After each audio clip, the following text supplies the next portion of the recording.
어제는 예루살렘의 위기라는 제목으로 말씀을 살펴보았습니다. 예루살렘의 위기는 그들의 현실을 외면하는 것이었고 또 하나님의 말씀을 멸시하는 것이 바로 그들에 있어서 위기였다는 것입니다. 우리는 항상 하나님의 말씀을 소중히 여기면서 그 말씀 앞에 스스로 굴복해야 한다고 했습니다. 오늘 본문 13장에서는 거짓 선지자들을 향해서 심판을 선포하는 장면입니다. 그때 당시 예루살렘에서는 거짓 선지자들이 나타나서 거짓된 평안을 말했습니다. 하나님의 심판이 임박했지만 그들은 평안만 선포했습니다. 오늘 본문에 보면 그들이 무너진 성벽에 올라서지도 않았다고 말합니다. 그 말은 그들의 신앙 가운데서 무너진 곳, 그들이 하나님 앞에 올바로 서지 못한 곳, 그 부분에 대해서 그들이 바로 세우려고 하지 않고 오히려 평안하다, 됐다, 너무 잘 됐다 하는, 잘했다 하는 그런 생각만 그들에게 심어주었던 것입니다. 그들이 하는 예언은 하나님으로부터 나온 것이 아니라 그저 자기들의 생각에서 나온 거짓이라고 말씀합니다. 이렇게 거짓으로 백성을 미혹하는 자들에게 하나님의 그 엄중한 심판이 있을 것을 말씀하고 있습니다. 그들은 하나님의 백성의 공회에서 내침을 당할 것이라고 말씀하고 있고 그들이 쌓은 거짓과 함께 그들도 역시 망하게 될 것이라는 것을 말씀하고 있습니다. 그래서 오늘은 거짓 선지자라는 제목으로 말씀을 살펴보겠습니다. 첫째로 거짓 선지자에게는 하나님의 심판이 있다고 말씀하고 있습니다. 우리 읽은 전체에서 상반 절반은 바로 이렇게 거짓 선지자에 대한 하나님의 심판을 말씀하고 있는 겁니다. 그렇지만 3절과 14절만 제가 읽어보겠습니다. 나 주 하나님이 말한다. 내가 보여준 환상을 보지도 못하고 저희들의 생각을 따라서 예언하는 어리석은 예언자들에게 화가 있을 것이다. 14절입니다. 너희가 회칠한 그 담을 내가 허물어서 땅바닥에 쓰러뜨리고 그 기초가 드러나게 하겠다. 그 담이 무너지면 너희가 그 밑에서 깔려서 죽을 것이다. 그때야 비로소 너희는 내가 주인 줄 알 것이다. 하나님이 보여준 환상은 보지 못하고 자기들 생각대로 예언한 그 거짓 선지자들에게 화가 있을 것이라고 말씀하고 있습니다. 그리고 14절에서는 회칠한 담이 무너질 것이라고 말씀하고 있는데 이 말은 문자 그대로 이렇게 회칠한 담이라고 볼 수 있지만 거기에는 또 다른 상징적인 의미가 있습니다. 그것은 예루살렘 자체를 말하는 겁니다. 그들은 예루살렘이 멸망하지 않고 평안할 것이라고 말을 하지만 하나님께서는 예루살렘을 멸망시킬 것이라고 말씀하십니다. 그때에 예루살렘만 시키는 것이 아니라 그 예루살렘과 함께 거짓 예언자들, 그들도 역시 죽게 될 것이라고 말씀합니다. 여기서 예루살렘을 왜 회칠한 담이라고 표현을 했을까요? 그것은 그들의 신앙의 기반도 없을 뿐만 아니라 온갖 죄악으로 말미암아서 이 부패하였음에도 불구하고 그들은 괜찮다고 말하는 것입니다. 그리고 평안하다고 선언을 했기 때문입니다. 그래서 실상은 죄악으로 곧 쓰러지게 되고 추악하게 되어졌지만 거짓 선지자들은 평안을 외치고 겉만 문제없어 보이는 그러한 이 듯한 그런 말들을 계속하고 있었던 것입니다. 그러나 이런 거짓 평안은 드러나게 되어 있다는 겁니다. 오늘 본문을 보면 폭풍을 일으키고 우박을 보내고 소나기를 보낼 것이다 하고 말씀하고 있습니다. 그 말씀이 이루어질 때에 바로 이 예루살렘이 멸망하게 되고 그들도 따라 망하게 될 것이라고 말씀하고 있습니다. 여기서 말하고 있는 폭풍과 소나기와 우박은 바로 예루살렘을 향한 바벨론의 침략을 일컫는 것입니다. 그럴 때에 평안을 외치던 그들은 멸망하게 될 것입니다. 거짓 선지자들에게 이와 같은 하나님의 심판이 임할 것이라는 겁니다. 그래서 그 담과 같이 회칠한 그 담이 무너질 때에 그 담에 깔려서 함께 죽을 것이라고 말씀하고 있는 겁니다.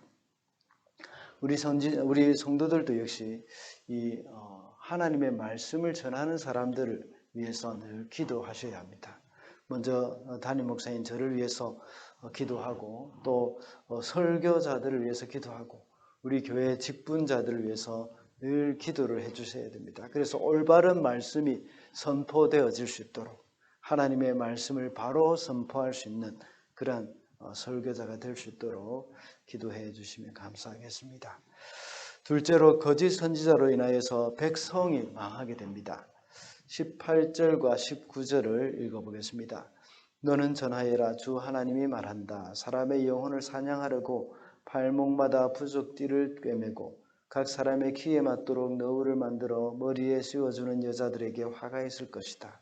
너희가 내 백성의 영혼을 사냥하여 죽이려고 하면서도 자신의 영혼은 살아남기를 바라느냐. 너희는 몇 줌의 보리와 몇 조각의 빵 때문에 내 백성이 보는 앞에서 나를 욕되게 하였다. 너희는 거짓말을 고지 듣는 내 백성에게 거짓말을 함으로써 죽어서는 안 될 영혼들을 죽이고 살아서는 안 될 영혼들을 살리려고 한다. 오늘 본문 18절과 19절은 거짓 여선지자들, 그들에 대해서 말씀을 하고 있습니다. 그들은 마치 점쟁이들처럼 앉아서 발목마다 부조기를 깨고 앉아있는 그런 모습을 묘사하고 있습니다. 그리고 하나님의 뜻을 물으러 오는 사람들에게 너울을 뒤집어 세워서 만들어서 머리부터 발끝까지 이렇게 마치 신비한 어떤 것이 있는 것처럼 행동을 하는 겁니다. 이렇게 함으로써 그들은 이 사람의 영혼을 사냥하였다고 말씀하고 있습니다. 또한 그들은 몇 안 되는 보리와 빵을 받으면서 또 거짓으로 예언을 하면서 하나님을 욕되게 하였던 것입니다. 또 한 가지 또 학설은 이 보리와 빵을 이렇게 물에 던지면서 예언을 하는 그러한 이방의 이 풍습을 쫓아서 함으로써 하나님을 욕되게 하였다는 그런 의견도 있습니다. 그러나 이 어떤 의견이든지 둘 다 이렇게 행함으로 말미암아서 하나님을 욕되게 하는 그러한 그들의 모습이라고 볼 수가 있습니다. 그렇게 하면 역시 죽어서는 안 될 영혼을 죽이게 되고 또 살려서는 안 될 영혼을 살리려고 하는 그러한 거짓 선지자들의 모습을 여기서 책망을 하고 있는 겁니다.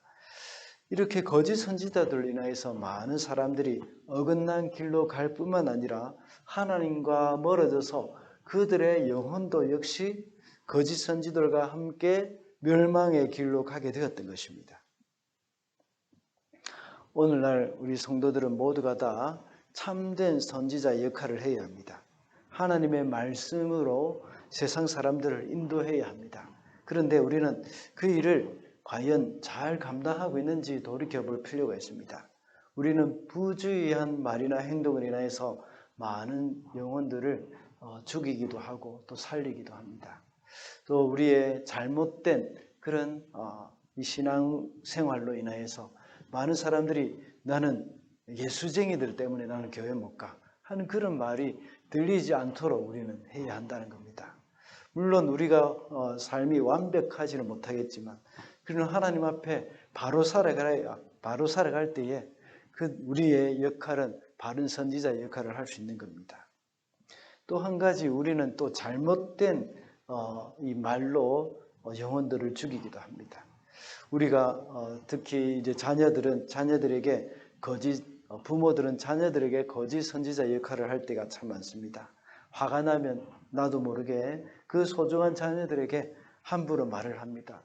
요즘 젊은 부모들은 그래도 교양 있게 말을 할 때가 많지만 우리가 자랄 때는 어땠습니까? 우리가 자랄 때는 부모들이 말을 막 함부로 하지 않습니까?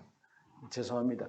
이 빌어먹을 놈 하면서 막 이야기하기도 하고 또 새 빠질 놈 하면서 이렇게 이야기하기도 하고 그렇지 않습니까? 이런 것이 무심코 던지는 그런 습관적인 말이지만 이런 것들이 때로는 거짓 선지자로 거짓 선지자가 되어서 우리 자녀들의 마음을 상하게 하고 또 영혼을 상하게 하는 것입니다.